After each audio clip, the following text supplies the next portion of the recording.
Hello everyone, আমরা আজকে আলোচনা করব জীববিজ্ঞান দ্বিতীয় পত্রের প্রথম চ্যাপ্টার অর্থাৎ প্রাণীর বিভিন্নতা ও শ্রেণীবিন্যাস এই চ্যাপ্টারটা নিয়ে। এই চ্যাপ্টারটা আমরা টোটাল 7টা লেকচারের মাধ্যমে কভার করব। প্রথম লেকচারে আমরা আলোচনা করব প্রাণী বৈচিত্র্যতার ভিত্তি এবং নীতি নিয়ে। সেকেন্ড লেকচারে আমরা আলোচনা করব মূলত আমাদের যে ফাইলামগুলো আছে সেই ফাইলামগুলো। প্রতিটা লেকচারে আমরা 2টা করে ফাইলাম ডিসক্রাইব করব। সো লেকচার 2তে পরিফেরা নিউরেরিয়া, লেকচার 3তে প্লেটিহেলমিনথেস নেমাটোডা, লেকচার 4-এ মলাস্কা অ্যানেলিডা, লেকচার 5-এ আর্থ্রোপোডা এখানোডার্মাটা। আর কটাটা যেহেতু আমাদের লেকচারের মধ্যে অনেক বড় করে দেওয়া আছে, তো আমরা হচ্ছে কটাটাকে টোটাল 2টা লেকচারের মাধ্যমে বর্ণনা করব। সো লেকচার 6-এ হচ্ছে কটাটা 1 এবং লেকচার 7 হচ্ছে কি কটাটা 2। চলো তাহলে শুরু করা যাক। আমরা আজকে আলোচনা করব লেকচার 1 নিয়ে, অর্থাৎ আমাদের এই লেকচারের মূল থিম হচ্ছে অ্যানিম্যাল ডাইভার্সিটি বা প্রাণী বৈচিত্র্যতা নিয়ে আলোচনা করা। প্রথমে আমরা একটা জিনিস জানবো, সেটা হচ্ছে অ্যানিম্যাল ডাইভার্সিটি কয় ধরনের। 3 ধরনের অ্যানিম্যাল ডাইভার্সিটি দেখা যায়। একটা হচ্ছে জিনগত, একটা প্রজাতিগত আর একটা বাস্তুতান্ত্রিক। এই ইনফরমেশনটা এমসিকিউর জন্য খুব বেশি ইম্পর্ট্যান্ট। ওকে, দেখো এত এত প্রাণী, কিন্তু আমরা প্রত্যেকটা প্রাণীকে আলাদা আলাদা করে চিনতে পারি। এটার একটা মূল কারণ হচ্ছে আমরা কয়েকটা বেসিসের উপরে এই প্রাণীগুলোকে আমরা আলাদা করছি। এরকম 13টা বেসিস বা ভিত্তির আমাদের বইয়ের মধ্যে আলোচনা করা আছে। সো আজকের লেকচারে আমরা এই জিনিসগুলো নিয়ে আলোচনা করব। দেখো প্রথমে হচ্ছে কি বডি শেপ বা দেহের আকার। কিছু কিছু প্রাণী আণুবীক্ষণিক, কিছু কিছু প্রাণী বৃহত্তর, অর্থাৎ যে সকল প্রাণীগুলোকে খালি চোখে দেখা যায় না, সেগুলো দেখতে অনুবীক্ষণ যন্ত্রের প্রয়োজন হয়, সেগুলো হচ্ছে আণুবীক্ষণিক। আর যেগুলোকে দেখতে খালি চোখে দেখা যায় সেগুলো হচ্ছে বৃহত্তর প্রাণী। ওকে, 2 অর্গানাইজেশন বা সংগঠন ক্রমমাত্রা, অর্থাৎ একটা প্রাণী কী দিয়ে তৈরি বা কী দিয়ে গঠিত সেটার উপর ডিপেন্ড করে আমরা ভাগ করব। দেখো আমরা জানি কোনো জীবের একক হচ্ছে কোষ। সেই কোষ কয়েকটা কোষ মিলে একটা টিস্যু গঠন করে, কয়েক ধরনের টিস্যু মিলে অঙ্গ গঠন করে এবং কয়েকটা অঙ্গ মিলে একটা তন্ত্র বা সিস্টেম গঠন করে। এখন যদি কোনো প্রাণী শুধু কোষ দিয়ে গঠিত হয় তাদেরকে বলা হবে কোষীয় মাত্রার গঠন। সেটার এক্সাম্পল হচ্ছে পরিপেরা। যদি কোনো জীবে কোষ এবং টিস্যু থাকে কিন্তু সেখানে অঙ্গ বা তন্ত্র না থাকে, তাহলে সেটাকে বলা হবে কোষ টিস্যু মাত্রার গঠন, যেটার এক্সাম্পল হচ্ছে নিডারিয়া। যদি কোনো প্রাণীতে কোষ থাকবে, টিস্যু থাকবে এবং অঙ্গ থাকবে, তাহলে সেটাকে বলা হবে টিস্যু অঙ্গমাত্রার প্রাণী, যেটার এক্সাম্পল প্লেটিহেলমিনথেস। আর লাস্টলি যদি সবগুলোই থাকে কোষ, টিস্যু, অঙ্গতন্ত্র, তাহলে সেটাকে আমরা বলবো হচ্ছে অঙ্গতন্ত্র মাত্রার গঠন, যার এক্সাম্পল হচ্ছে নেমাটোডা থেকে করাটা পর্যন্ত, অর্থাৎ বাকি যে 6টা পাইলাম সেই 6টা পাইলাম।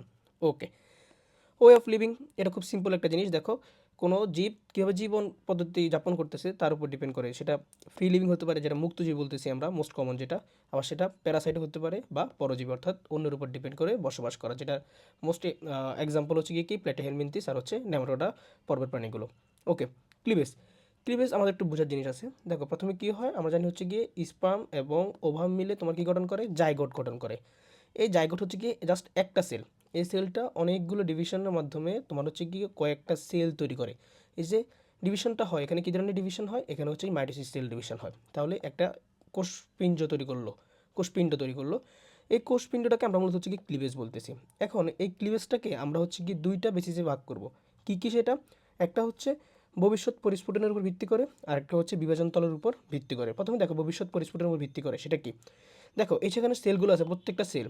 এখন প্রত্যেকটা সেল ইন্ডিভিজুয়াল ধরে নির্দিষ্ট জিনিসই ডেভেলপ করে, অর্থাৎ ভ্রূণ অবস্থায় যে সেলটা ছিল সেটা ধরে একটা নির্দিষ্ট অবস্থায় পরিণত হয় এবং সেটা নির্দিষ্ট জিনিসকে পরিণত করবে। যেমন এই কোষটা মনে করা হচ্ছে গিয়ে লাইক যে কোনো একটা নির্দিষ্ট অর্গানে তৈরি করবে, তাহলে সেটা হচ্ছে কি নির্দিষ্ট ক্লিভেজ।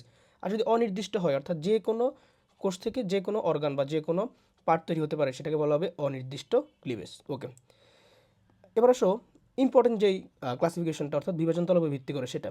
আমরা 3টা জিনিস এখানে বা আমরা 3টা ভাবে হচ্ছে গিয়ে জিনিসটাকে ভাগ করতে পারি। একটা হচ্ছে অরিও, একটা হচ্ছে দ্বিপার্শ্বীয় আর একটা হচ্ছে গিয়ে শার্পেল।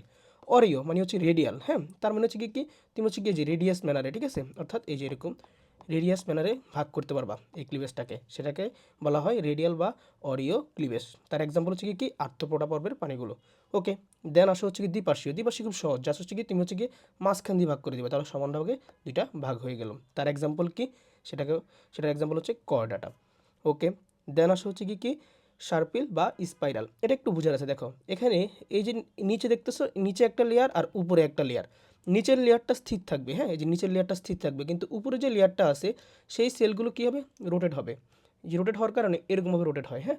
তাহলে দেখে যে এরকমভাবে রোটেট হইতেছে, এটা একটা কী ধরনের স্ট্রাকচার, সেটা হচ্ছে স্পাইরাল মতো দেখা যাচ্ছে, ঠিক আছে। আমরা স্পাইরাল দেখছি, হ্যাঁ। তাহলে এই যে স্পাইরাল বা রোটেশন দেখা যাচ্ছে, এই জন্য এটাকে স্পাইরাল অথবা সার্পিল ক্লিভেজ বলা হয়, যার এক্সাম্পল হচ্ছে খুব ইম্পর্টেন্ট অ্যানিলিডা আর হচ্ছে মলাস্কা। ওকে, তাহলে আমরা হচ্ছে ক্লিভেজটা পড়লাম। এখন আসো আমরা হচ্ছে যেটা দেখবো সেটা হচ্ছে জার্ম লেয়ার অর্থাৎ ব্রোঞ্জ স্তর। আমরা জানি ডেভেলপমেন্টাল অবস্থায় যখন গ্যাস চুলা হয়, আচ্ছা আমরা এটা বুঝি, দেখো প্রথমে কি থাকে, জাইগোট। জাইগোটের পরে সেটা কি তৈরি করে, একটাকে পড়ছি আমরা, সেটা হচ্ছে কি ক্লিভেজ। এই ক্লিভেজ মধ্যে যখন তোমার 8 থেকে 16টা সেল তৈরি হয় তখন সেটাকে আমরা বলবো হচ্ছে মরুলা। যখন সেটা মোর দেন 100 সেল তৈরি করবে তখন সেটাকে আমরা বলবো হচ্ছে ব্লাস্টুলা। আর যখন এই সেলগুলা, দেখো এই যে লেয়ারে লেয়ারে, এ একটা লেয়ার, এ একটা লেয়ার, অথবা এ একটা লেয়ার, এ একটা লেয়ার, এ একটা লেয়ার, অর্থাৎ লেয়ারে বিন্যস্ত হয় তখন সেটাকে আমরা বলবো হচ্ছে গিয়ে গ্যাস্ট্রুলা। এখন গ্যাস্ট্রুলা দুইটা হতে পারে, মানে দুইটা অবস্থা থাকতে পারে। একটা হচ্ছে গিয়ে ডিপ্লো বা 2, আর একটা হচ্ছে গিয়ে ট্রিপ্লো বা হচ্ছে 3। এখন দেখো যদি দুইটা লেয়ার থাকে, অর্থাৎ বাইরের একটা লেয়ার যেটাকে অ্যাক্টোডাম বলতেছি এবং ভিতরের একটা লেয়ার সেটাকে আমরা অ্যান্ডোডাম বলতেছি, তাহলে সেটাকে আমরা ডিপ্লোব্লাস্টিক বা দ্বিস্তরী বলবো। আর যদি 3টা লেয়ার থাকে, যেমন বাইরে একটা আছে, ভিতরে একটা আছে এবং তার মাঝখানে একটা আছে, তাহলে সেটাকে আমরা হচ্ছে ট্রিপ্লোব্লাস্টিক বলবো বা ত্রিস্তরী বলবো। তাহলে আমরা দেখতে পাচ্ছি কি ডিপ্লোব্লাস্টিক এবং ট্রিপ্লোব্লাস্টিক জার্ম লেয়ার একটি। ডিপ্লোব্লাস্টিকের এক্সাম্পল হচ্ছে দুইটা পর্ব, পরিফেরা এবং নিডারিয়া। বাকি যে ফ্ল্যাটি হেলমিনথেস থেকে একদম করোনা পর্যন্ত সবগুলো হচ্ছে ট্রিপ্লোব্লাস্টিকের এক্সাম্পল। এখানে একটু মেনশন করে দিই, এখানে যে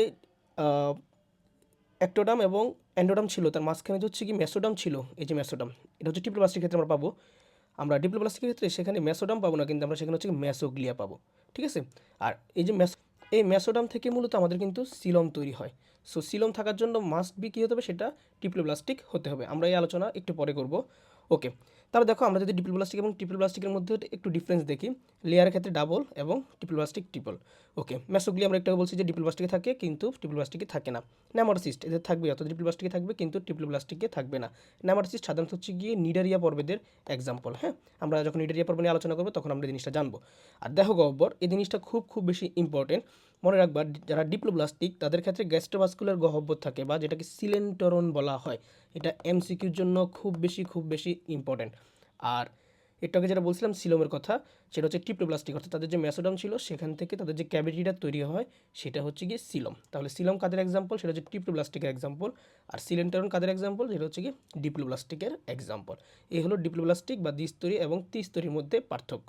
যদি পরীক্ষায় আসে তাহলে আমরা এভাবে লিখব। ওকে, এখন আসো একটা ইম্পর্টেন্ট ক্রাইটেরিয়া যেটাকে আমরা সিমেট্রি বা প্রতিসাম্য বলি, অর্থাৎ একটা প্রাণীকে আমরা কীভাবে ভাগ করব, কীভাবে ভাগ করলে তাকে সমান দেখাবে, এই যে ক্লাস মানে ভাগ করাটা, এটাকে বলা হয় সিমেট্রি বা প্রতিসাম্য। এখন টোটাল 5 ধরনের প্রতিসাম্যতা আছে। বলা যায় সেটা কী কী, একটা হচ্ছে গিয়ে দ্বিপার্শ্বীয় বা বাইলেটারাল, একটা অরিও বা হচ্ছে রেডিয়াল, আর একটা হচ্ছে গোলীয় বা স্পেরিক্যাল, হ্যাঁ নট স্পাইরাল, স্পেরিক্যাল, আর একটা হচ্ছে দ্বি অরিও, হ্যাঁ বা বাইরেডিয়াল, আর একটা হচ্ছে অপ্রতিসাম্য। প্রথমে অপ্রতিসাম্য নিয়ে কথা বলি।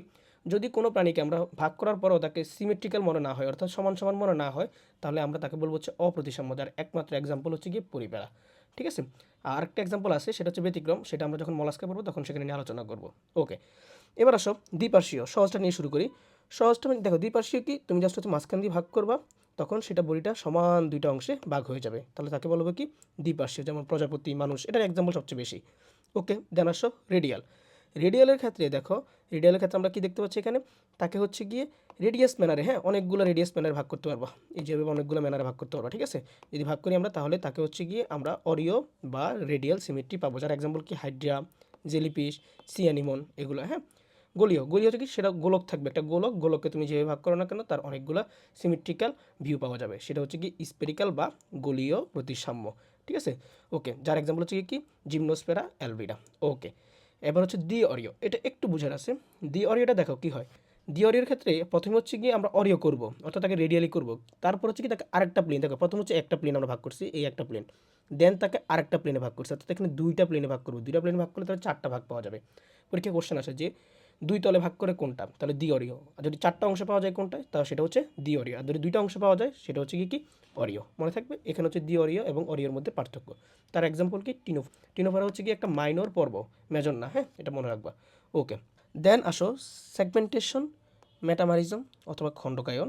আমরা দুইটাখানে একসাথে বলবো, আরেকটা হচ্ছে ট্যাগমেটাইজেশন অথবা অঞ্চলায়ন। দেখো এখানে সেগমেন্টেশন বা মেটামারিজম বা খণ্ডকায়ন বলতে কি বোঝায়, একটা প্রাণীর দেহ যদি খণ্ড খণ্ড আকারে ভাগ থাকে, এই যে খণ্ড এরকম খণ্ড খণ্ড এরকম খণ্ড থাকে, হ্যাঁ সেটাকে বলা হয় সেগমেন্টাইজেশন। ঠিক আছে। এখন দেখো আমরা এটা সবচেয়ে বেশি কোথায় দেখি, কেঁচো বা যোগের ক্ষেত্রে সবচেয়ে বেশি আমরা এই জিনিসটা দেখতে পাই, এবং তাদের খণ্ডকায়নগুলো সমান, প্রত্যেকটা খণ্ড সমান থাকে, এই জন্য এদেরকে সমখণ্ডকায়ন বলা হয়, যেটা হচ্ছে কেঁচোর। আর অসম খণ্ডকায়ন মানে কি, অর্থাৎ এক একটা খণ্ডের এক এক রকম, একটা বড় আর একটা ছোট আর একটা বড় হতে পারে। এই যে বিষয়টা, এটাকে বলা হয় অসম খণ্ডকায়ন, যার এক্সাম্পল হচ্ছে পতঙ্গের খণ্ডকায়ন। ওকে, এবার আসো ট্যাগমাটাইজেশন বা অঞ্চলায়ন। ওটা ছিল খণ্ডকায়ন, এটা ছিল অঞ্চলায়ন। অর্থাৎ তুমি তোমার বডিকে বিভিন্ন পার্টে ভাগ করবা। আমরা যেমন মাথা বলি, তারপর হচ্ছে কি আমরা উদর বলি, তারপর হচ্ছে আমরা পিঠ বলতেছি, পেট বলতেছি, এরপর হচ্ছে কি পা বলতেছি, ঘাড় বলতেছি, যে বিভিন্ন অংশে ভাগ করতেছি, সেটাকে বলা হয় অঞ্চলায়ন। হ্যাঁ, ঠিক এরকম আমরা আর্থ্রোপোডার ক্ষেত্রে সবচেয়ে বেশি জিনিসটা দেখতে পাবো। দেখো তার এই অংশটা মাথায় ভাগ করা হচ্ছে, তারপর হচ্ছে কি বক্ষ, তারপর একটা হচ্ছে উদর। এই যে বিভিন্ন এরিয়াতে আমরা ভাগ করছি, অঞ্চলে ভাগ করছি, এটাকে বলা হচ্ছে ট্যাগমাটাইজেশন। এখন এখান থেকে যে জিনিসটা তোমাকে মাস্ট বি জানতে হবে, সেটা হচ্ছে মেটামেরিজম বা সেগমেন্টেশন এর যে ইউনিট বা একক বা প্রত্যেকটা খণ্ড, এই যে প্রত্যেকটা খণ্ড, এটাকে বলা হয় মেটামিয়ার বা সোমাইট। আর ট্যাগমাটাইজেশন বা অঞ্চলায়নের যে প্রত্যেকটা অঞ্চল, এই যে প্রত্যেকটা অঞ্চল, দেখো এখানে লেখা আছে ট্যাগমাটা, এই যে প্রত্যেকটা অঞ্চলকে বলা হয় ট্যাগমাটা। তাহলে মেটামেরিজমের ইউনিট হচ্ছে কি মেটামিয়ার বা সোমাইট, আর ট্যাগমাটাইজেশনের ইউনিট হচ্ছে কি ট্যাগমাটা। ঠিক আছে, এটা এমসিকিউর জন্য খুব বেশি ইম্পর্টেন্ট, এটা মনে রাখবা। ওকে, আরেকটা জিনিস, ট্যাগমাটাইজেশন সবচেয়ে বেশি দেখা যায় আর্থ্রোপোডা পর্বের প্রাণীদের মধ্যে। এরপরে হচ্ছে পোলারিটি বা প্রান্তিকতা, অর্থাৎ একটা পানির মধ্যে আমরা বিভিন্ন প্রান্ত দেখতে পাই। সেগুলো কি কি, সম্মুখ প্রান্ত হতে পারে, পশ্চাৎ প্রান্ত হতে পারে, পিঠ হতে পারে। হ্যাঁ, এই যে জিনিসগুলো, এগুলো হচ্ছে প্রান্তিকতা। প্লেন, একটা প্রাণীকে আমরা কীভাবে ভাগ করতে পারি, হ্যাঁ, এই জিনিসটা হচ্ছে গিয়ে প্লেনের আন্ডারে ডিসক্রাইব করা হয়। এরকম তিনটা জিনিস আছে। একটা হচ্ছে মিডিয়ান বা স্যাজাইটাল প্লেন, যেটাকে মধ্যরেখীয় তল বলা হয়। আরেকটা হচ্ছে ফ্রন্টাল প্লেন, যেটাকে সম্মুখতল বলা হয়। আরেকটা হচ্ছে ট্রান্সভার্স প্লেন, যেটাকে অনুপ্রস্থ তল বলা হয়। এখন দেখো আমরা একটু এক্সাম্পল দেখে দেখি। এই যে রেড কালারের যে প্লেনটা দেখা যাচ্ছে, যেটা বডিকে দুই পাশে মানে ডানে এবং বামে ভাগ করতেছে মাঝ বরাবর, সেটাকে বলা হবে স্যাজিটাল প্লেন অথবা মিডিয়ান প্লেন অথবা মধ্যরেখীয় তল বলা হবে। ওকে, এবার আসো আমাদের এই যে নীল কালারের যে প্লেনটা আছে, দেখো এটা বডিকে সামনের অংশে এবং পিছনের অংশে ভাগ করতেছে। তাহলে এটাকে আমরা বলবো হচ্ছে কি সম্মুখ তল বা ফ্রন্টাল প্লেন বলবো। আর তুমি যদি বডিকে এই যে দেখো সবুজ যে অংশটা আছে, অর্থাৎ তুমি যদি বডিকে উপর এবং নিচে ভাগ করো, ট্রান্সভার্স সেকশন যেটাকে বলে আর কি, তাহলে সেটাকে আমরা বলবো হচ্ছে কি ট্রান্সভার্স প্লেন বা অনুপ্রস্থ তল। এই হলো আমাদের প্লেন সম্পর্কে কথা।